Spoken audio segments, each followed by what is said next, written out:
Добар ден, стартува на новата Телма амбуланта. Петочното издание го реализираме во соработка со клиничката болница Жан Митрев.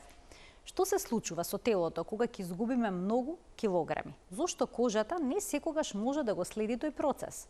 Дали виснатата кожа е само естетски проблем или може сериозно да го наруши секојдневното функционирање, но и здравието? Разговараме за можностите што ги нуди пластичната хирургија, ризиците и реалните резултати по овие интервенции со доктор Илина Гаджевска-Томулевска, субспецијалист по пластична и реконструктивна и естетска хирургија во клиничката болница Жан Митрев. Следи на вистина интересно издание, затоа останете со нас, а во текот на емисијата ќе можете да се вклучите со ваши прашања во програма.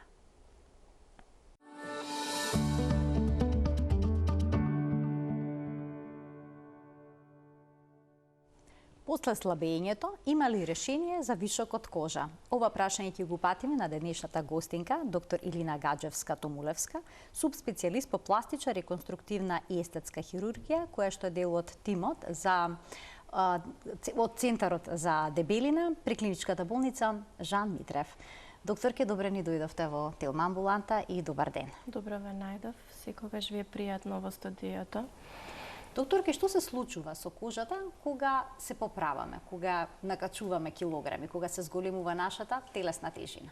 Така, кожата се труди да го прати таложењето на масноти во подкожното масно ткиво и како во зависност колку килограми наеднаш ќе качиме во кој временски интервал, толку и е полесно или потешко да го прати тоа покачување на телесната тежина, па буквално американците знаат да кажат како една вреќа, ако ја преполните, знае да напукне од преголема тежина од преполност и тогаш практично се случуваат оние напукнатини на кожата или стриите кои што често ги гледаме, кога за краток временски период сме ставиле повеќе килограми. Значи кожата се растегнува? Да.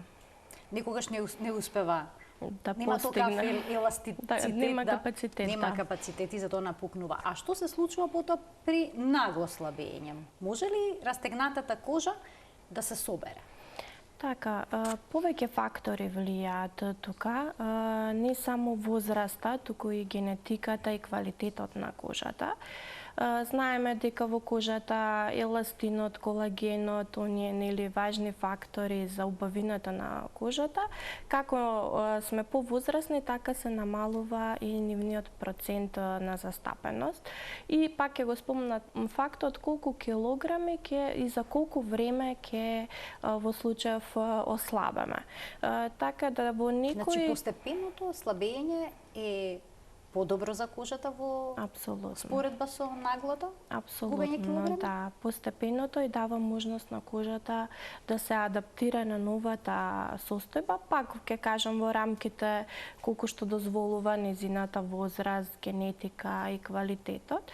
Меѓутоа, кога нагло ќе се изгубат поголем број на килограми, тогаш веќе таа не може да го следи тоа губење, па пак сме кај таа вреќата, ако ја испразниме нагло, ќе остане вишок на кожа или пак, како знаат американците да кажат, саги дека е висната, торбеста кожата, да.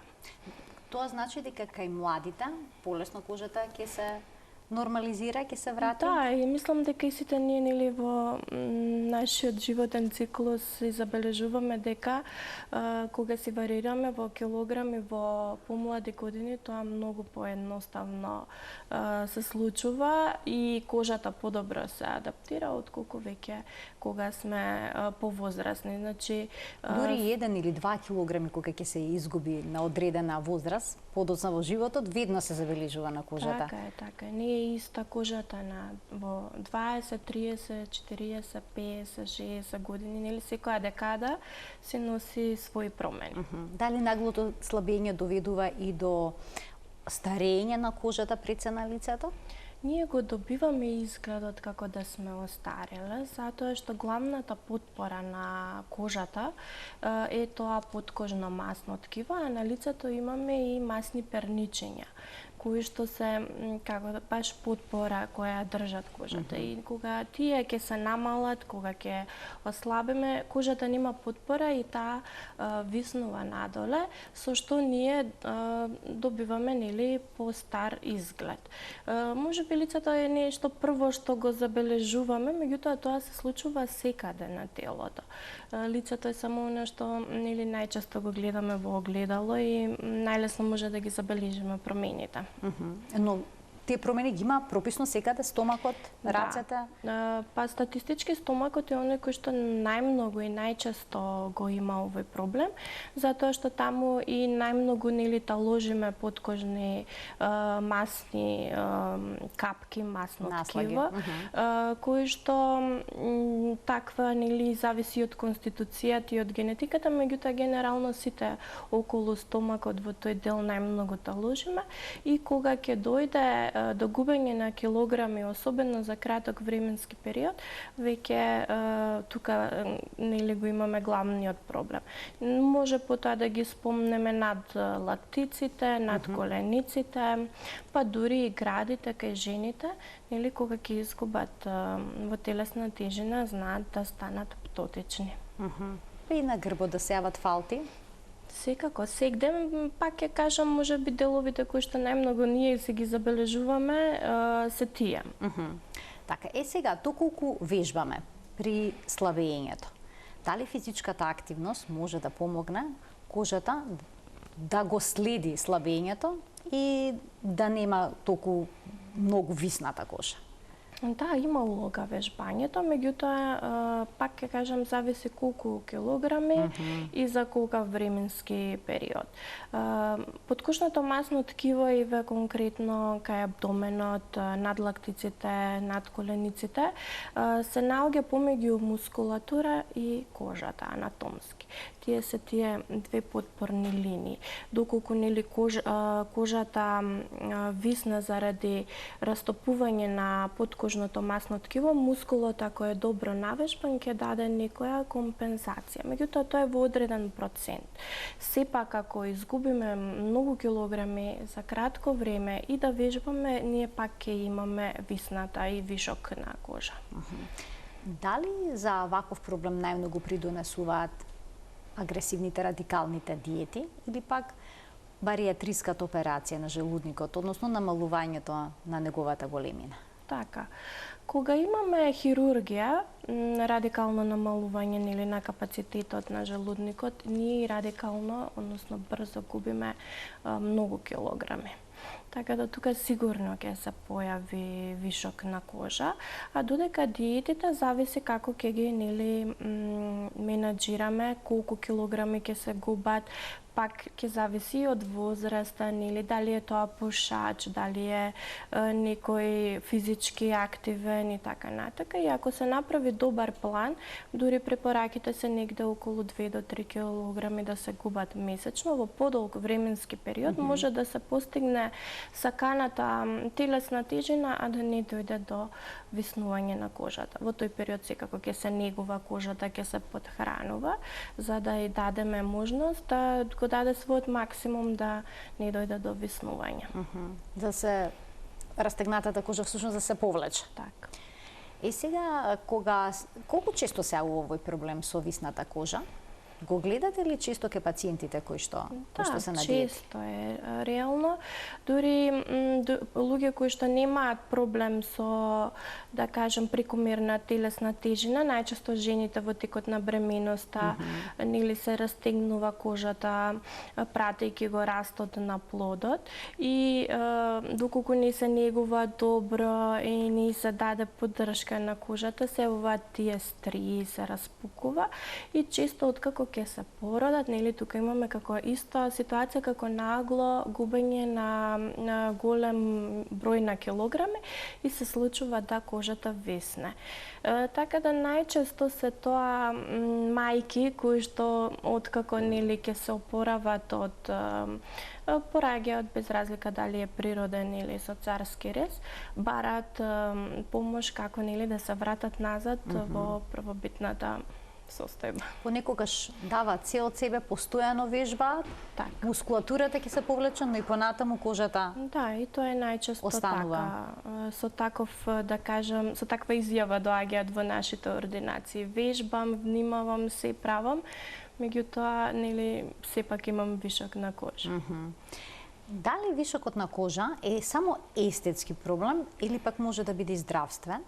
Доколку е прекумерно тоа и дојдат како фалти, најпросто кажано, често пати тие се и здравствен проблем, поготово во топлото време, затоа што хигиената меѓу тие дипли фалти на кожата е тешко да се одржува и се јавуваат иритации, инфекции, кои што може, нели, баш да прогредираат, да бидат непријатни, да чешаат, да даваат мирис и така натака. Па во поголеми случаи дури и до инвалидитет, да не можат да се ги извршуваат секојдневните, нели, активности, во движењето да им е тешко, во одржувањето на личната хигиена да им е тешко.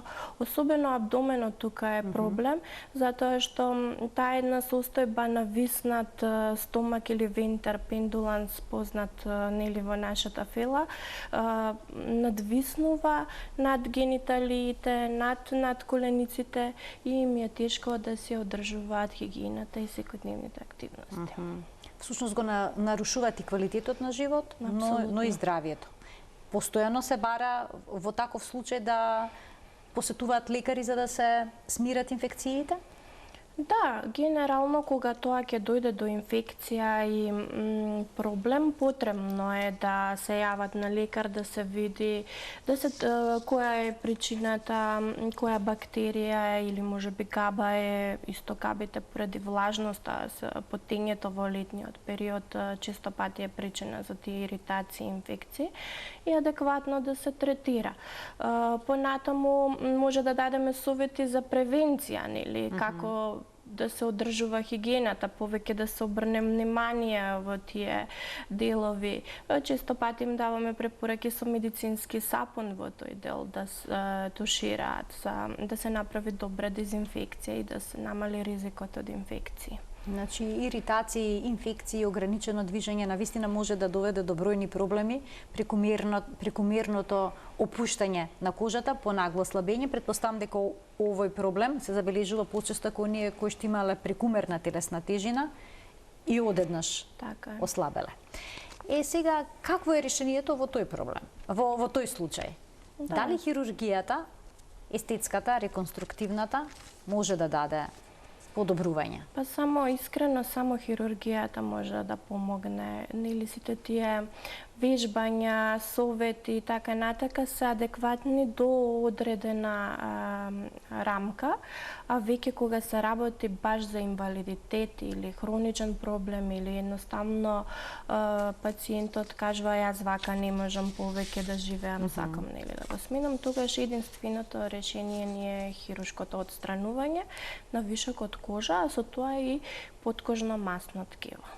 Колку килограми пациентот треба да изгуби за да биде кандидат за ваква операција? Тоа е индивидуално. Значи, имаме пациенти кои што, да речеме, имаат 100 килограми, меѓутоа за нив тоа е многу затоа што претходно имале, нели, нормална телесна тежина, па вежбале, направиле некоја промена во својот живот и кога ќе изгубат 20-30 килограми, сакаат, бидејќи ги изгубиле, нели, нагло, сакаат таа вишок на кожа и подкожно масно ткиво. И за нив тоа е идеално. Меѓутоа, кога збориме за морбидно обезни луѓе, рачунајте за личност која што би имала 200 килограми, да изгуби 50-60 ќе има 140, а повторно ќе биде обезна иако изгубила толку многу килограми.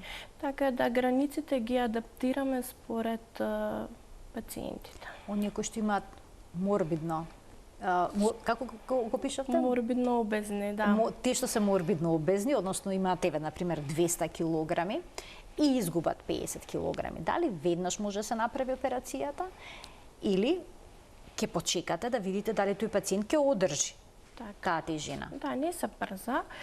Никогаш. Првично, секогаш сакаме да видиме колку може максимум да се ослабе. И тоа и го кажуваме, нели, затоа не се прават еднаш, па ако ослаби пациентот уште еднаш тие хируршки процедури, да се постигне максимумот и тој да се одржува. Колку време да се одржува? Па барем неколку месеци да знаеме дека нема да лесно варира пациентот во телесната тежина, затоа што и да ја направиме таа операција, ако повторно нели се здебели, ќе се вратиме назад во првобитната состојба и целиот тој, да кажам, процес, труд ќе биде залуден. Носат ли овие операции ризик пациентите кои што имаат покачена телесна тежина, а кај нив постои потреба да се отстрани вишокот кожа поради здравствени причини? Да, има ризик. Ризикот може да биде од минимален или до високо ризичен во зависност од повеќе фактори. Прво, колку е таа личност обезна. Обезноста се носи своји проблеми, пред се на срцето или кардиоваскуларниот систем, на плуќата или дишењето, функцијата на бубрезите, затоа мора да тој пациент биде во добро здравје од овие главни, да кажам, 3 системи. Исто така, овие пациенти често пати имаат ендокринолошки проблеми, диабетот најчесто, проблеми со тироидната, често се тоа пушачи, така да треба да имаме една целосна проценка на општата состојба на пациентот, плюс колку килограми изгубил, за колку време, дали ги одржува, дали е физички активен и една психолошка проценка. Затоа често велиме нашата работа во Центарот за дебелина е мултидисциплинарна.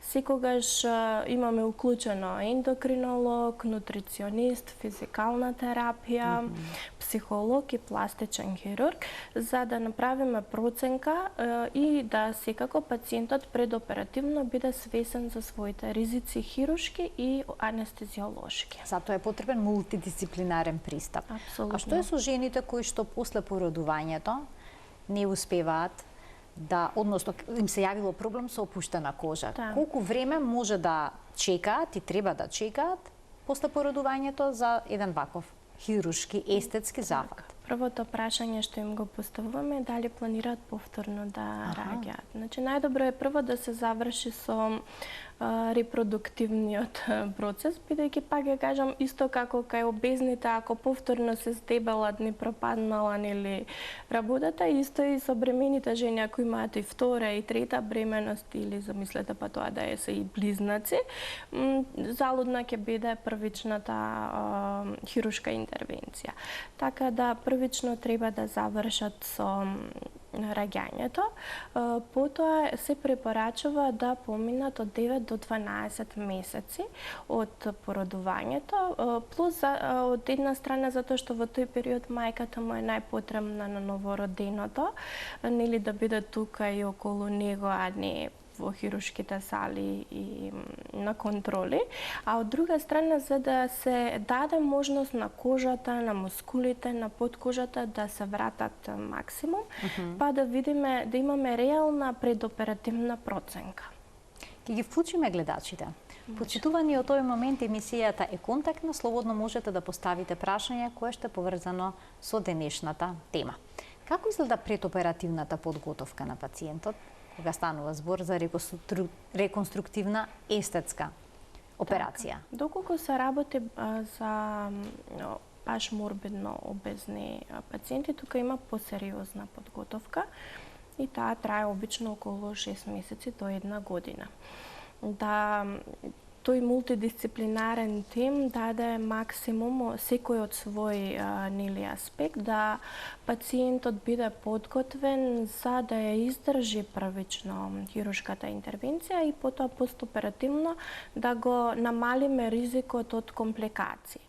Додека пак оние другите кои што еве нели како наједноставни случаи ги спомнавме мајките, имаат пократок временски период, во кои што поминуваат низ тие рутински прегледи, проценки од страна на кардиолог, анестезиолог и така натака, дали се кандидати да можат да поминат без компликации, барем анестезиолошки или понатаму од наша страна хируршки во овој процес. Бидејќи тоа се најчесто млади жени кои што немаат хронични заболувања, да, не е потребна некоја поголема подготовка. Но кај оние кои што имаат некои хронични состојби, тука претпоставам треба да се стават најнапред под контрола. Апсолутно, да. Иако и самото слабење до некаде ги нормализира. Да, апсолутно тоа помага, меѓутоа често пати ако е диабет во прашање, потребна е терапијата да се адаптира до степен да речеме некој 3-месечен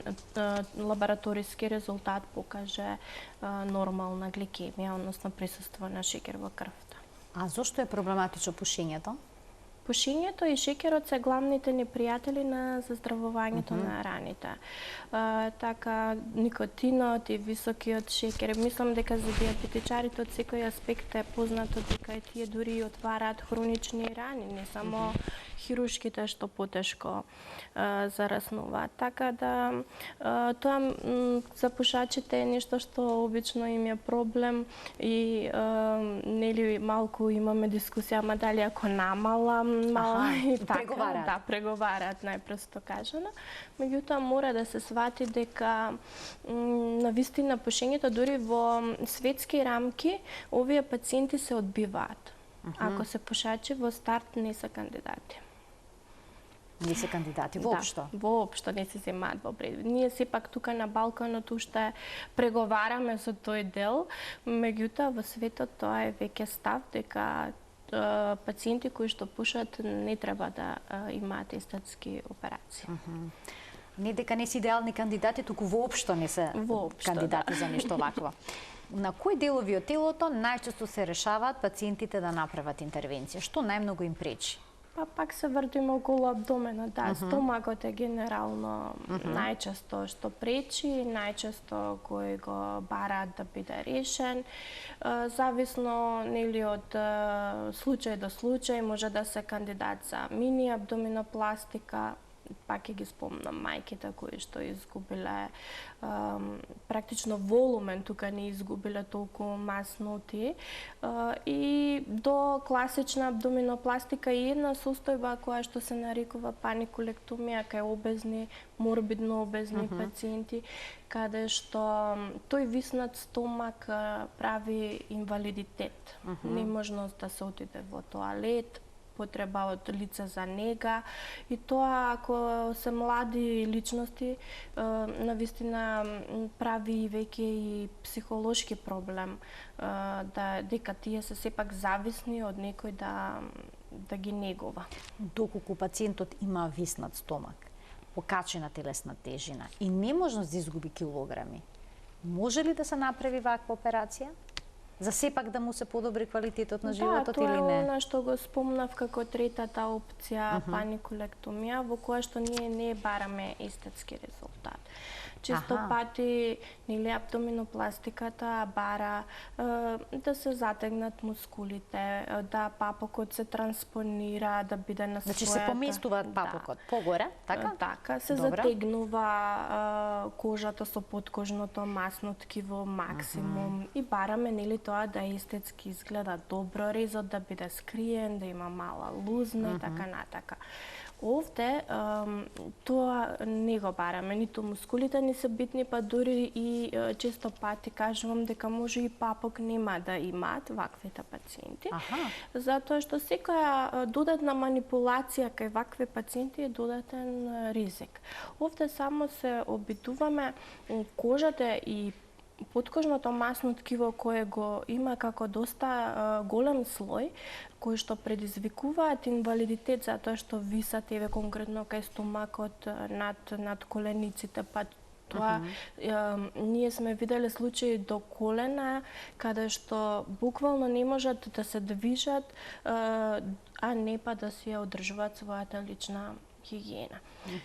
Тука им помагаме одстранувајќи го само тој дел кој што механички прави проблем.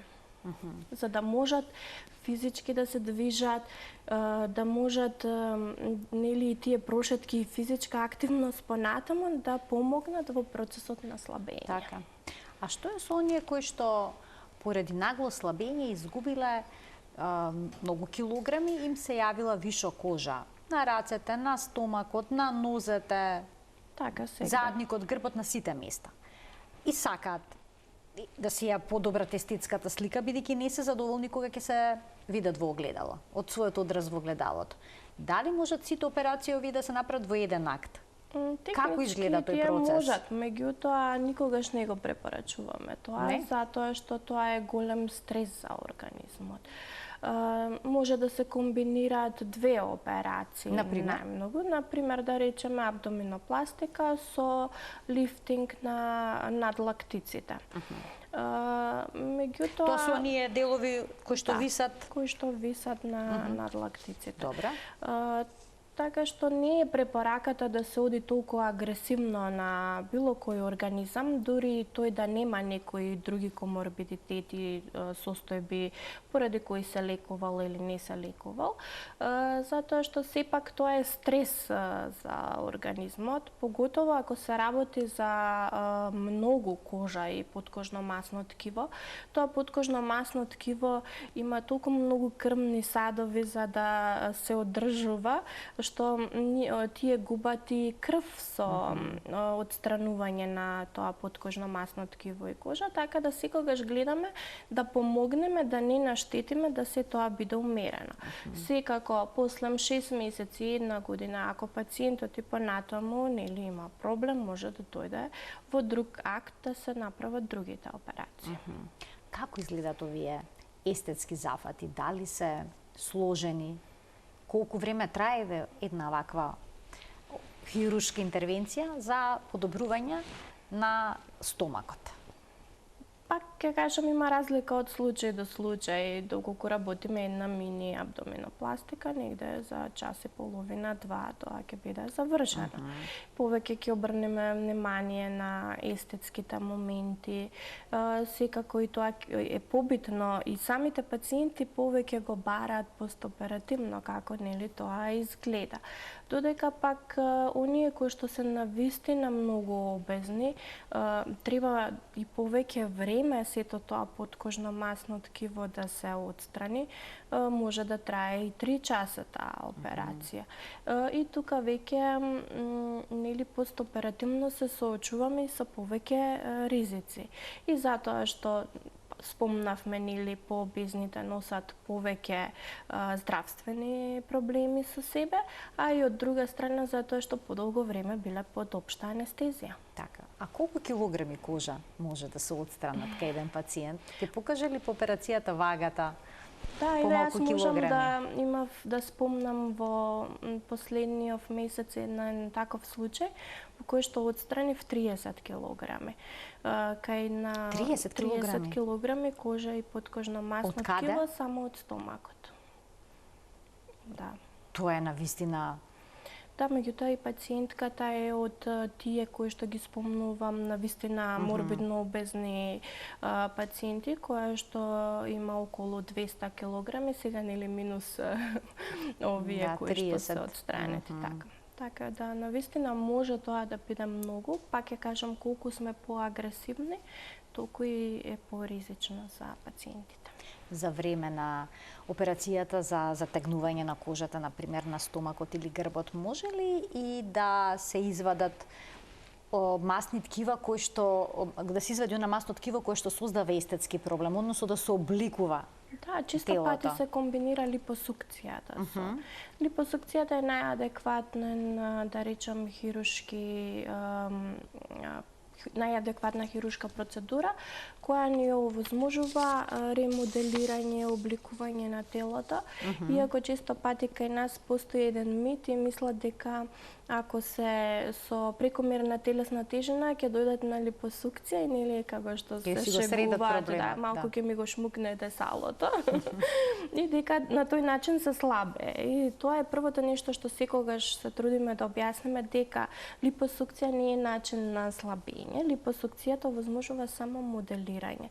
Сите ние имаме некоја конституција, па дури и да ја имаме посакуваната телесна тежина, да речеме да околу струкот имам повеќе, да речеме, масно ткиво, и тогаш сте кандидат за липосукција.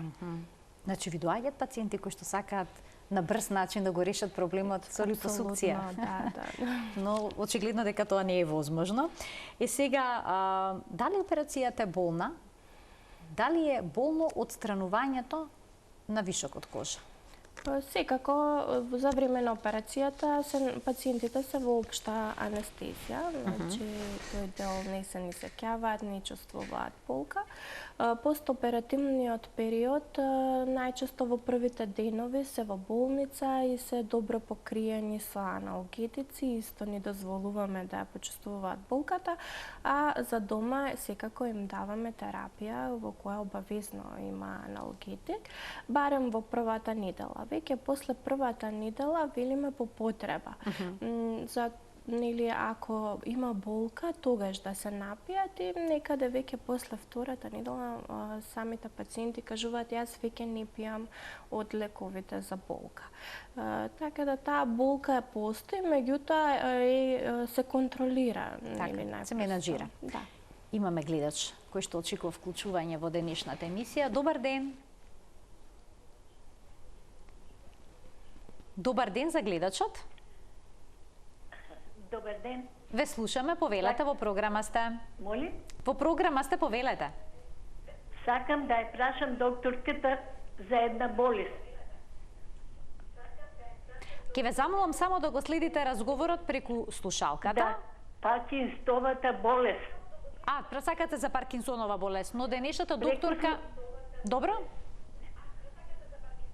Не е невролог, имајте предвид. Сакам за тоа да ја прашам со целата сам брунчи.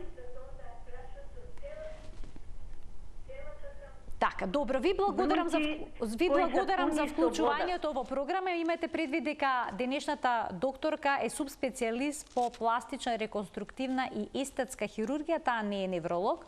Во некој од следните изданија на Телма амбуланта ќе имаме и доктор кој што е специјалист во ова област, кој што ќе зборува за Паркинсонова болест, и ќе можете да го поставите прашањето и секако да добиете одговор. Ние продолжуваме понатаму. Претпоставам дека немате нешто да додадете? Само доколку се тие некои кожни брумки, како ги кажа пациентката, можда е најдобро да посети кожен доктор, дерматолог, да се исклучи за што станува. Така. И продолжуваме понатаму, кога зборуваме за овие естетски корекции за отстранување на вишокот и на виснатата кожа, колкави лузни остануваат? Треба ли пациентите да бидат реални дека по операцијата нема да изгледа кожата онака како што ни замислиле, дека мора да има лузна? Да, тоа е прво што мора да знаат, дека секоја хирургија има лузна. Секако ние работиме да таа лузна биде една фина линија, да не биде груба и така натака. Меѓутоа, пак зависи и од процесот на заздравување, од организмот, дали постои некоја генетска предиспозиција за создавање хипертрофични келоидни лузни, дали ќе има инфекција постоперативно, затоа што тие рани кои што се разнувале подолго или пер секунда оставаат и погроби лузни. Но и да се помине во идеално, да кажеме, постоперативен тек, сепак една линија на хируршкиот рез ќе постои, која што кај стомакот, абдоменот е од едниот до другиот крај на карлицата, кое што е под само ниво... во предниот дел или и во задниот? Ако се работи циркумферентна абдоминопластика, тогаш ќе има и во задниот дел. Што значи тоа? Каква е таа абдоминопластика? Буквално околу целиот обем на трупот. Значи се интервенира на кожата и на предниот дел на стомакот, и на грбот? И на грбот, во оној дел лумбално, кој што, еве, најчесто пациентите го викаат кај спойлерите. Со тоа се стигнува и подигање на задникот, затоа што нели таа вишок кожа таму што е дава и некој спуштен задник, па на тој начин го постигнуваме и тој ефект. Така да, зависно што е работено, лузната ќе биде нели нели секоја хируршка техника има, да кажам, протокол каде се става резот хируршки и лузната би била во таа проекција. Кај подлактиците, каде е лузната? Секогаш се трудиме да бидат скриени, тоа тргнав да кажувам и за абдоменот дека е под нивото на ластикот на долниот веш или бикините, а за надлактицата ќе биде секако на внатрешната страна, да ние кога имаме нели нормално некренати раце, ги држиме при телото, не се забележуваат. Само доколку нели ги кренеме рацете, па некој така добро не анализира, ќе ги забележи. Да. А што со пациентите кои што создаваат келоиди, односно лузни? Кај нив може ли да се направат овие зафати? Доколку имаме предходно податок, значи пред операција, да не каже пациентот дека има ваква историја, може да се направат генетски испитувања, дали се работи за случајна состојба или се работи едноставно за генетска предиспозиција и тој пациент било која хируршка лузна или повреда би завршила со келоидна лузна, тогаш не се препорачува. Затоа што навистина изгледа лошо келоидната лузна и понатаму може да биде проблем со долготраен третман, со кортикостероиди, ласер и така натака. И на крај нема да постигнеме естетски резултат ако го нели израмнеме стомакот, а имаме многу грда лузна. А колку често се потребни дополнителни интервенции, односно корекции? Корекција да се направи. Еве пациентот сака уште подобро тоа да изгледа. Доколку реално постои, да речеме, индикација дека постои можност тоа да изгледа подобро, може да се направи. Меѓутоа имаме и еден друг момент кога пациентите претходно замислуваат дека ако направат пластична операција, потоа нели чуда ќе се случат и ќе изгледа нешто како што виделе на телевизија, на Инстаграм, на Фејсбук, социјалните мрежи. Затоа често мора прво да се направи убава проценка психолошка, дали тој пациент точно знае во што влегува, што го очекува, какви резултати може да очекува. Секогаш ние збориме однапред, повеќе пати ако треба ќе се видиме со пациентите, да знаат во кои ризици влегуваат ако се работи за пациенти со повеќе коморбидитети, за потоа да не се изненадиме постоперативно и ако ја има таа психолошка компонента и ние сме ја пропуштиле во проценката пред операција, може да се случи да резултатот е прекрасен, а пациентот да не е задоволен. Вечно да се незадоволни од резултатот што се добија. И тоа се најчесто пациенти кои што имаат поминато кај повеќе пластични хирурзи, земале повеќе мислења и го бараат оној хирург кој што нели ќе се согласи со нив. А колкав дел од лицето што изгубиле нагло телесна тежина, имаат проблем со опуштена и вишо кожа, се решаваат на ваков чекор хируршки да си го подобрат и изгледот и здравието? Па има и постојат ли дилеми? Да, има и такви пациенти кои што живеат така, се прифаќаат себе си со вишокот на кожа.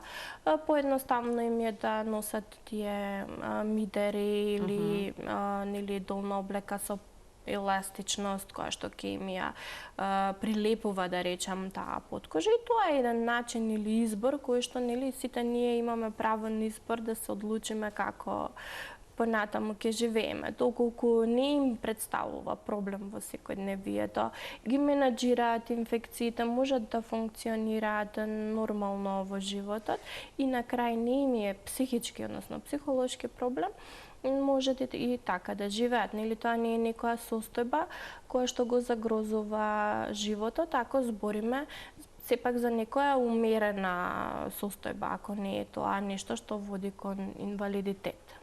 А како влие врз самодовербата овој тип на интервенција? Секако дека нели после тоа се посрекни, позадоволни со себе. Пак ќе кажам, таа група на пациенти кои што реално влегуваат во ова приказна, да ја кажеме, и кои што имаат реални очекувања и кои што и понатаму ќе го сменат начинот на живот, работат со нутриционист, работат вежби со физикална, доколку имаат ендокринолошки проблем, доаѓаат на контроли кај ендокринолог и едноставно се адаптираат на новиот начин на живење. Секако во таа екипа во Центарот за дебелина имаме и психијатар и психолог кои што даваат поддршка во целиот тој процес и дури постоперативно за да не заврши тука да го крстам тоа лекување или патување, туку едноставно да тоа продолжи како нов начин на живот за да не повторно се вратат килограмите. Тоа може би е најтешкиот дел, Да. одржувањето на постигнатите резултати. Апсолутно. Да не се вратат на старите животни навики кои што ќе ги вратат и килограмите. Да, ние хирурзите знаеме да речеме, ние направивме многу убава операција, многу добар успех, меѓутоа тоа не е успех ако е за џабе, односно залудно и пациентот повторно или продолжи да живее како што живеел претходно и повторно качи килограми и повторно биде инвалид, односно не го искористи она што ние сме му го пружиле да влезе во еден нов живот. А може ли да представува проблем ако после операцијата пациентот нагло е згубил телесната тежина? После една ваква операција кожата да нема способност толку да се растегне бидејќи е Па видете, со кожата операција отстранет сериозен дел. таа кожа која што останува повторно ќе се однесува нормално, како секоја друга кожа. Во пределот на лузната може да се јават кили, доколку нели имаме нагло качување на прекомерна тежина, што ќе доведе до слабост на абдоминалниот зид и да се појави кила или хернија. Со кои пациенти потешко се справувате? Со оние кои што изгубиле многу килограми и нагло ослабеле и бараат ваков тип на операција, или оние кои што треба да ослабнат за да може да се изведе зафатот? Оние кои што треба да ослабнат повеќе се предизвик за психолозите. Аха.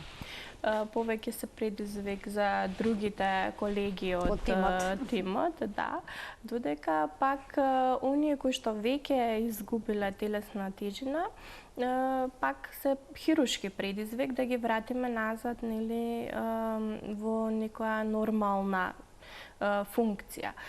Секако хируршки предизвик за нас и оние прекомерно обезните. Значи да се направи една таква операција како оваа што ја спомнав, да се отстранат 30 килограми, да таа пациентка и се прожи можност да не биде веќе инвалид, да почне да живее нормално и да ги менува своите животни навики за да може да функционира во животот, особено ако се работи за млада личност како во овој случај, е предизвик за хирургот, но пак е и предизвик за останатиот дел од тимот, за после тоа нели целиот проект успе. Тоа е буквално еден голем проект да му се помогне на некој пациент, односно на некоја личност да може да нормално живее и да биде задоволен со својот изглед. А може ли да се направи ваква хируршка интервенција доколку постои некаков хроничен кожен проблем кај овие набори? Споменавте дека многу е тешко да се одржува хигиена, се буваат иритации, инфекции. Доколку постои некоја таква хронична состојба, резот треба да биде направен таму.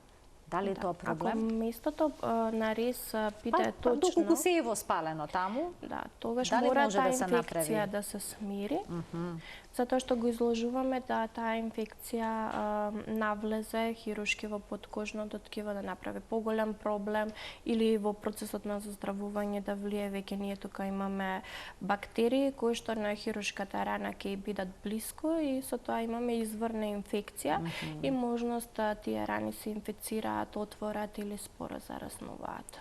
Значи, ке пациентите со претерано голема телесна тежина има бројни предизвици кога предизвиците станува збор се за... се поголеми и ризиците се се поголеми, затоа пак и предизвикот нели од друга страна е поголем. Меѓутоа пак ќе кажам, тоа е мултидисциплинарно, па и своја улога има и самиот пациент. Ако убаво соработува, ако се придржува на сите насоки кои што ќе ги дадеме, тој станува дел од тимот. Од кога ќе се направат ваков тип на интервенции, стомак, подлактици, бедра и слично, доаѓа на ред и лицето. Опуштена кожа на вратот, на лицето. Може ли тоа да се доведе во некоја слика каква што била претходна, во една состојба во која што била претходна? Така.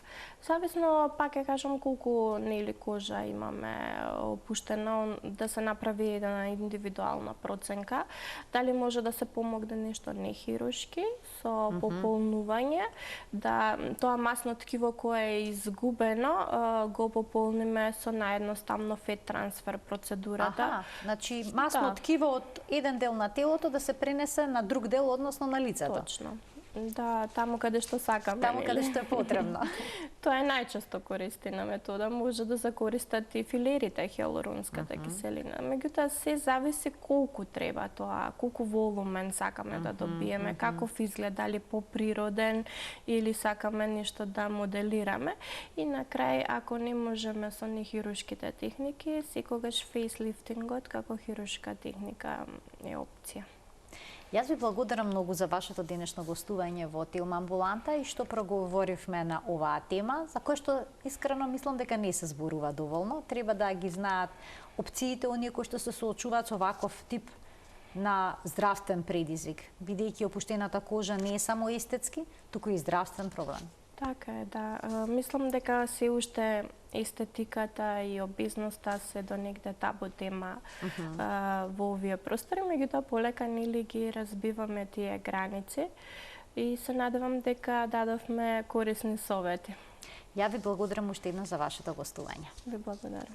Почитувани, ова беше се во денешната Телма амбуланта. Гледајте не секој работен ден во 12 часот и 50 минути. Ви посакувам пријатен ден.